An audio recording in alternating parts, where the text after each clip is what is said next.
इसका यही रीज़न ना कि मेरा प्री नहीं रुकता है और मेरे एक क्लियर कमांड रहती है कि मुझे इतने ही टॉपिक पढ़ना है, वो मुझे 15 दिन भी समय दिया जाए तो मैं प्री हुँ, निकाल लेता हूँ। जैसे घरवालों की भी रहती है कि हाँ, हुँ, इस बार शायद सेलेक्ट हो जाए हुँ। और आप अचानक से प्री फेल हो जाते, फाइनल फिर से प्री में आ चुके होते हैं और तब थोड़ा-सा लग रहा था कि यार ये तो नहीं होना चाहिए था, कम से कम कुछ तो रैंक मिल जाता, सेलेक्ट भी हो जाता एक तो ज़्यादा अच्छा रहता। साथ हैं मनीष सर जिनकी रैंक 13वीं आई है डिप्टी जेलर के पोस्ट पे। चलिए आज डिटेल डिस्कस करते हैं कि इनकी जर्नी कैसी रही, साथ ही उनके प्रोसेस क्या रहे इस पूरे एग्जाम को लेके, उनके माइंड सेट क्या रहे हैं, ताकि एक आपको अलग इंसाइट्स मिल पाए। कांग्रेचुलेशन सर पहले आपको। शुक्रिया आपका। सर मैं फीलिंग जानना चाहूंगा जब आप एक लंबे टाइम के बाद आपको एक पोस्ट मिलती है, जब एक कैंडिडेट बेरोजगार के लिस्ट से बाहर होके ऑफिसर बनता है तो उसका माइंडसेट क्या होता है, इसमें क्या चल रहा है आपके मन में? ये तो मेरी दूसरी सफलता है क्योंकि इसके पहले जी। मैं एम्प्लॉयमेंट ऑफिसर के रूप में सेलेक्ट हो चुका हूँ 2022 में। तो हम्म, उस समय मतलब एक अलग फीलिंग थी क्योंकि जी। पहली बार आप ऐसा होता है कि आप बेरोज़गार से सीधे आप किसी जॉब हम्म, में आते हैं। हाँ। क्योंकि एक सोसाइटी की आपसे एक्सपेक्टेशन रहती है, आस-पास के लोगों की रहती है, घर हम्म, वाले भी सोचते हैं कि जी। आपके ऊपर इन्वेस्ट कर रहे हैं, आप कोई रिज़ल्ट नहीं दे पा रहे हैं। हम्म, सबसे बड़ी बात है कि आप भी आप मेहनत करते हैं, आपको सफलता ना मिले, तो आप भी बार-बार निराश होते हैं। अब कई बार निराश होने के बाद आपको सफलता हाथ लगती है, सबसे बड़ी खुशी वही रहती है कि आपका मेहनत का आपको फल मिला हुआ है। मुझे बहुत अच्छा लगा था उस समय। हम्म। और वो शायद मैं शब्दों में बयाँ भी ना कर पाऊँ। प्री सबसे बड़ी बाधा है, तो अगर इसके डायमेंशन को ओपन करें कि आपकी पता है सबको क्या पढ़ना है, कैसे पढ़ना है, फिर भी वहीं रुक रहे हैं लोग। क्या आपने कुछ लिमिटेशन लगाई थी प्री के ऊपर? जैसे मैं अपनी जब गलतियाँ मैं देखता हूँ अगली जैसे पहली बार मैं प्री फेल हुआ यूपीएससी में, तो मैंने गलतियाँ देखी तो एक रीज़न बड़ा निकला कि मैंने कभी प्रीवियस ईयर नहीं देखा हुआ था। ओके। कई क्वेश्चन सीधे वहाँ से भी मिल जाते हैं या नहीं भी मिलते हैं तो एक आइडिया दे देते हैं हुँ, कि आपको कहाँ पे मेहनत करनी है। हुँ, हुँ, तो ये कई बार ऐसा हो जाता है कि हम प्रीवियस ईयर नहीं देखते हैं तो हम सिर्फ़ सागर आप देखेंगे तो जीएस से बहुत बड़ा है क्वेश्चन, हुँ, पूरा एक सागर की तरह है। तो हुँ, आपको ये ना पता हो कहाँ पढ़ना हो तो आप उसमें डूब जाएँगे। आप पढ़ते रहेंगे पर आपको रिज़ल्ट नहीं मिलेगा। हुँ, तो मैंने ये गलतियाँ अपनी सुधारी सबसे पहले और मैं प्रीवियस ईयर बहुत अच्छे से किया। हुँ। इसका यही रीज़न ना कि मेरा प्री नहीं रुकता है और मेरे एक क्लियर कमांड रहती है कि मुझे इतने ही टॉपिक पढ़ना है, वो मुझे 15 दिन भी समय दिया जाए, तो मैं प्री हुँ। निकाल लेता हूँ। कि मुझे ये पता है कि मुझे पढ़ना कितना है।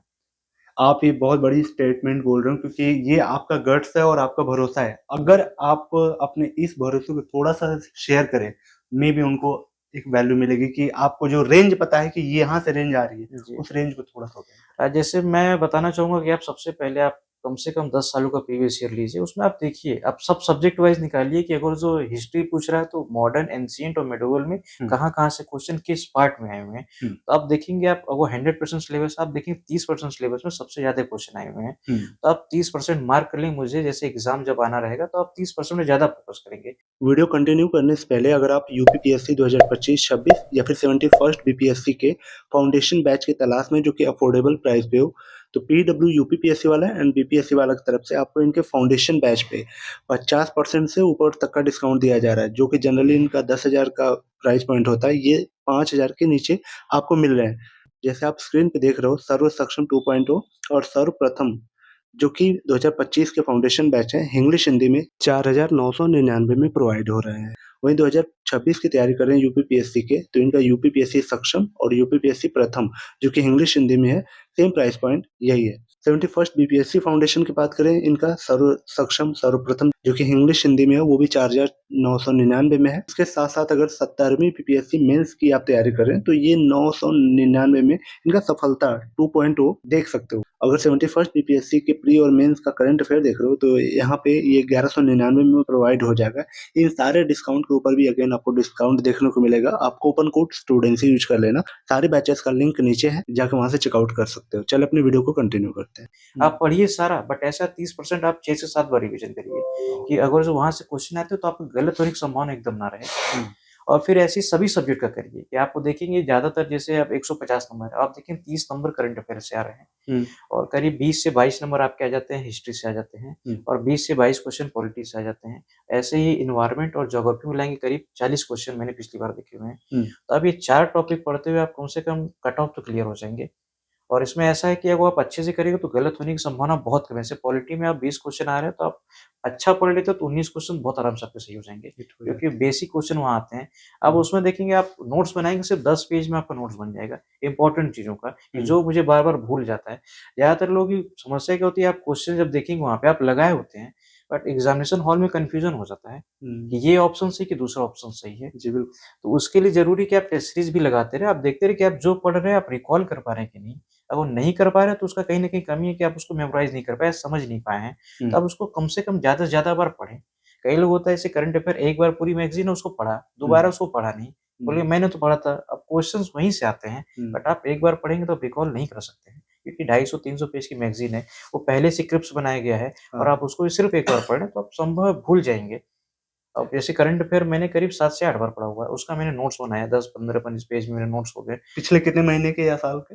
1 साल का जैसे जो घटना सार या घटना चक्र दोनों की आती है, दोनों को मैं कंबाइन करके पढ़ लेता हूँ, फिर उनके हुँ, नोट्स तैयार कर लेता हूँ। जो हुँ। लास्ट समय में जो 15 दिन जब बचते हैं, तो उसमें मैं रिवीज़न उसी से करता हूँ, फिर मैं मैगज़ीन नहीं उठाता हूँ। आपकी कंप्लीट बुक लिस्ट क्या है सब्जेक्ट वाइज़?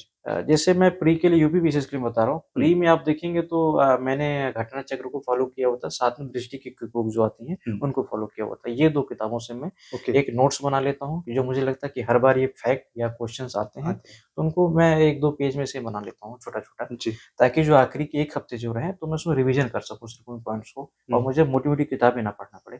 हुँ, तो मैक्सिमम आप देखिए घटना चक्र जो पीवाईक्यू उसमें भी रहता है सारा कुछ और पीवाईक्यू अलग से भी ले लेता हूँ, उससे ईयर वाइज़ देख लेता हूँ कि हुँ, क्वेश्चन फॉर्मेटिंग कैसी होती है हुँ। और साथ में दृष्टि की क्विक बुक उससे थोड़ा डिटेल नॉलेज भी आ जाता है। अच्छा, वो करंट उसमें ऐड करते हैं? करंट के लिए मैं तो मंथली मैगज़ीन आ जाती हैं, तो हुँ। उससे मैं देख लेता हूँ। अच्छा और आपके मेंस के वो जो बुक लिस्ट है? मेंस के लिए मैंने अपना खुद का नोट्स बना लिया है जैसे उसमें आते हैं हिस्ट्री पहला पेपर हो गया, हुँ, उसमें हिस्ट्री है तो मॉडर्न इंडिया पूरा तैयार कर लिया है। हुँ, उसके लिए स्पेक्ट्रम और क्या नाम है दृष्टि के कुछ नोट्स थे, मेंस के लिए उससे मैंने उसमें कॉमन दोनों में कॉमन निकाल लिया हुँ, और सोसाइटी के लिए दृष्टि का क्विक बुक आता है वो काफ़ी अच्छा है, उससे आप कर सकते हैं और ज़्यादा आपको करना हो तो आप विज़न की जो टेस्ट सीरीज़ आती है मेंस के लिए, सोसाइटी का पोर्शन वहाँ से कुछ क्वेश्चन फॉर्मेट हो उसको आप नोट कर सकते हैं। ज्योग्राफी के लिए आप नोट्स बना सकते हैं प्रीवियस ईयर साथ में दृष्टि की क्विक बुक से। ये 3 पहला पेपर कंप्लीट हो गया। सेकंड पेपर में जैसे पॉलिटी की बात करें तो आप घटना चक्र की जो किताब आती है वो काफ़ी बेहतर दी हुई है। हुँ, आप वहाँ से कर सकते हैं, आपका सारा कवर हो जाएगा। और जो करंट के लिए पोर्शन आता है, करंट में आप देखेंगे विज़न की 365 आती है मेंस के लिए, जी। आप उसको कवर कर लें, आपका लगभग वहाँ से कवर हो जाएगा। ओके, पेपर 5 और 6 के लिए जी। बुक के साथ कुछ ऐसी वेबसाइट आप सजेस्ट करें अगर आपको आइडिया हो, जो गवर्नमेंट वेबसाइट्स होगा ना, जहाँ से आपको लगता है कि एक अच्छी वैल्यू मिलती है? देखिए पेपर 5 और 6 के लिए अभी बहुत ज़्यादा मार्केट में तो मटेरियल नहीं है। हुँ, जहाँ तक मैंने 3-4 किताबें पढ़ी हैं, उसमें लग रहा है घटना चक्र और यूथ कॉम्पिटिशन टाइम्स की आती है। हुँ, वो दोनों आप मिला के पढ़ सकते हैं। कुछ चीज़ें वहाँ पे हैं, कुछ चीज़ें यहाँ पे हैं। तो मिसिंग जो है, आप वहाँ से कॉमन कर सकते हैं। ठीक है? और हुँ, साथ में जैसे गवर्नमेंट की जो साइटें आती हैं, जैसे आप देख लेंगे रोज़गार विभाग की हो गई, हुँ, रेवेन्यू डिपार्टमेंट की हो गई और सामाजिक कल्याण मंत्रालय ये सब की, यूपी की। यूपी के लिए। हुँ, उसकी साइटों में देखेंगे वहाँ से योजनाएँ आपको दिख जाएँ। वहाँ पे हुँ, कई सब योजनाएँ हैं और इस बिल्कुल। बार पेपर में सब योजनाओं को लेके ज़्यादा क्वेश्चन पूछा। 3 से 4 क्वेश्चन वहीं से सीधे थे। हुँ। तो आप कम से कम सारी साइटों को एक बार गो थ्रू कर लीजिए। थोड़ा बेसिक उससे 3-4 पॉइंटें निकाल लीजिए। बाकी आप किताब से पढ़ेंगे सारा कुछ कवर हो जाएगा। एक कॉमन डाउट मैं बताता हूँ आपसे स्टूडेंट का। उनको लगता है कि अब ट्रेंड चेंज हो रहा है क्वेश्चंस का। जी। पिछले अगर मैं 10 साल का पीवाईक्यू अगर उठा के करता हूँ, तो क्या पता अब जब ट्रेंड चेंज हो रहा है तो ये पीवाईक्यू काम के हैं कि नहीं है। थीम चेंज हो रही है, थोड़े फॉर्मेट चेंज हो रहे हैं क्वेश्चन आंसर के। आपको लगता है कि ये वास्तव में सही है या फिर मिथ है उनका? देखिए ट्रेंड तो हर बार थोड़ा-थोड़ा ज़रूर चेंज होता है। हुँ, लेकिन आप देखेंगे कट ऑफ अगर जो 90 क्वेश्चन आ रहे हैं हुँ, 150 में, तो आप ट्रेंड पे बहुत ज़्यादा ना भी ध्यान दें। आप प्रीवियस ईयर पकड़ें वो ट्रेंड एक समझ भी आएगा कि चेंज कहाँ से हो रहा है। या अगर वो पिछली बार इस थीम से पूछा, अगली बार इस थीम पे जा रहा है, तो हुँ, आपको एक लिंकअप रहेगा कि ये थीम भी इस बार कवर करना है, अगली बार ये भी थीम कवर करना है। दोनों थीम आप देखेंगे। हुँ, तो आप अगर जिस तरह देखेंगे तो बहुत ज़्यादा चेंज नहीं रहता। वो कट ऑफ सिर्फ 90 क्वेश्चन के आस-पास रहता है। तो मतलब 60 क्वेश्चन आपका स्कोप है छोड़ने के लिए। हुँ, इतना भी बड़ा चेंज नहीं होता कि आप पूरा पेपर ही चेंज हो जाता है।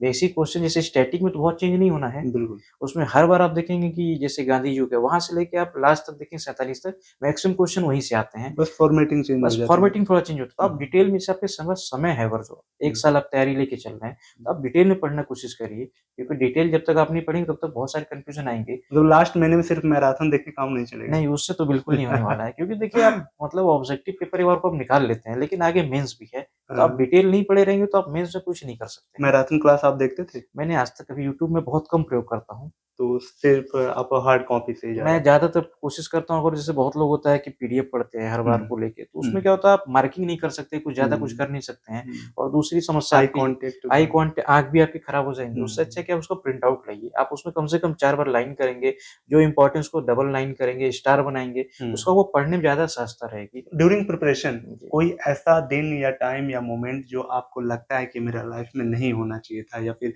कुछ ऐसी घटना हो जो आपको अब तक। जैसे सिलेक्शन के टाइम जो है मैं करीब 66 बीपीएससी जब मैं दे रहा था, तो उस समय मुझे उम्मीद थी कि मैं उसमें मैंने बहुत बेहतर किया हुआ था। मुझे हुँ, था कि मैं सेलेक्ट हो जाऊँगा उसमें कहीं न कहीं। हाँ, बट जब रिज़ल्ट आया उसमें मैं 1 नंबर से फाइनल सिलेक्शन नहीं हुआ। तो वो शायद दिन था कि मैं बहुत ज़्यादा दुखी था उस चीज़ को लेके। तो अब ये लगता है कि आप यहाँ तक पहुँच के फिर वापस प्री में पहुँच जा रहे हैं हाँ, पूरा। और फिर जैसे जो उम्मीदें जैसे घरवालों की भी रहती है कि हाँ, हुँ, इस बार शायद सेलेक्ट हो जाए और हुँ, आप अचानक से प्री फेल हो जाते हैं, फाइनल फिर से प्री में आ चुके होते हैं। और तब थोड़ा-सा लग रहा था कि यार ये तो नहीं होना चाहिए था, कम से कम कुछ तो रैंक मिल जाता, सेलेक्ट भी हो जाता एक तो ज़्यादा हुँ, अच्छा रहता। और उसी समय 2021 का भी फाइनल रिज़ल्ट आता है, तो हाँ, उसमें भी मैं फेल हो जाता हूँ। तो हाँ, एक साथ 2 बड़े झटके लगते हैं, वो भी फाइनल से लगते हैं। तो शायद ज़्यादा डिस्टर्बिंग टाइम था मेरे लिए 1 साल वो, क्योंकि लग रहा था कि आप एक बार 2-2 इंटरव्यू दे के बैठे हुए हैं, अचानक से फिर प्री पे आ चुके हैं। मन नहीं किया छोड़ दो? एक बार को लग रहा था लेकिन फिर लगा छोड़ूँगा तो फिर यही लगा कि आपने जो रास्ता चुना हाँ, वहाँ पे गिव अप कर दिए। हुँ, तो फिर हुँ, कल को आप गलत एग्ज़ाम्पल सेट होंगे। कल को कोई बोलेगा कि यार मुझे भी ये करना है, तो लोग बोलेंगे यार हाँ, उन्होंने भी किया था देखो नहीं अच्छा, कर पाए। जी, तो मैं नहीं चाहता था मैं एक गलत एग्ज़ाम्पल सेट करूँ, इसलिए मैंने फिर से अपनी स्टडी देखी। कुछ मुझे लगा कमियाँ मेंस में थी, वो मैंने मेंस में फिर से काम किया, टेस्ट सीरीज़ लिखा अच्छे से हुँ। और फिर मुझे लगा कि हाँ, इस बार कुछ ना कुछ मिल जाना चाहिए और ऐसा हुआ भी। ये सर मेंस को कैसे देखते हैं आप? मेंस में सबसे ज़रूरी कि आपको लिखना बहुत अच्छे से आना चाहिए। हुँ, जैसे आप प्रेज़ेंट कर रहे हैं कोई चीज़, जैसे आप सिंपल देखिए एग्ज़ाम्पल देख सकते हैं। मान लीजिए आपको पास किसी को खाना सर्व करना हो, हुँ, आप उसको व्यवस्थित ढंग से नहीं रखे, सब एक जगह डाल दिए हैं, हुँ, तो वो देखने में अच्छा नहीं लगेगा। हुँ, भले ही आपका खाना टेस्टी हो, पर उसको पसंद नहीं आएगा। पसंद नहीं बट आया। अगर आप उसको अच्छे से मतलब व्यवस्थित कर देते हैं, अलग-अलग कटोरी में हर चीज़ रख देते हैं, तो हुँ। देखने में अच्छा लगेगा, उसको खाने में अपने आप स्वाद आएगा। कुल मिला के कहना चाह रहे हैं कि जो एग्ज़ामिनर आपका जी। कॉपी चेक कर रहा है, पहले ही निगाह में उसको आपका अच्छा आंसर दिखना पसंद आ चाहिए। जाना चाहिए। तो ज़्यादातर क्वेश्चन में करिए कि आप कुछ ना कुछ अलग करिए, इनोवेटिव करिए। हुँ, तो आप इनोवेटिव करेंगे तो उसको मन भी करेगा पढ़ने का और आधा नंबर 1/4 नंबर बढ़ा देता है आपका, सोचिए। हुँ, 1/4 पे 60 क्वेश्चन टोटल आते हैं जीएस में। हुँ। तो अब 60 क्वेश्चन से आपके 30 नंबर आपके ऐसे ही बढ़ गए और 30 नंबर आप समझ सकते हैं कि रंग आप डिसाइड कर बाहर होने सकते के हैं। लिए है और हुँ, हुँ, अंदर हुँ, होने हुँ। के लिए बहुत अंतर करता है। सही कह रहे हो। एक मेरा जनरली क्वेश्चन जी। आपसे ये है कि बहुत बार क्या होता है कि हम पिछले 10 साल के क्वेश्चन कर रहे होते हैं। जी, क्या हम उसमें से कुछ ऐसा कर सकते हैं कि पता हो हमें कि ये जो पीवाईक्यू है, जी। इस चैप्टर से है, तो क्या हम चैप्टर वाइज़ कुछ कीवर्ड, कुछ टर्मिनोलॉजी अपने नोट्स में लिख सकते हैं क्या? चैप्टर वाइज़ की मैं बात कर रहा हूँ, वो आपको हेल्प कर सकती है एग्ज़ाम में? हाँ, बिल्कुल जैसे आप पीवाईक्यू सॉल्व करेंगे आपको हर चैप्टर से पता चलेगा कि हुँ, इसमें सिर्फ़ 5-6 टॉपिक हैं हुँ, इम्पोर्टेंट हैं। हुँ, तो आप उसमें ही आप ज़्यादा फ़ोकस करिए, हुँ, क्योंकि ऐसे क्या होता है आप पूरे टॉपिक पढ़ने चलेंगे पता चले एंशिएंट है आप उसको पढ़ रहे हैं। अब हाँ, उसमें 12 टॉपिक हैं, आप देख रहे हैं सिर्फ़ 1 या 2 टॉपिक से उसके मैक्सिमम क्वेश्चन आ जाते हैं। हुँ, तो आप 2 टॉपिक को अच्छे से पढ़िए और बाकी एक बार गो थ्रू हो जाइए कि हुँ। बाई चांस वहाँ पे उसने चला गया क्वेश्चन पूछने के लिए तो आप उसको भी कर सकें।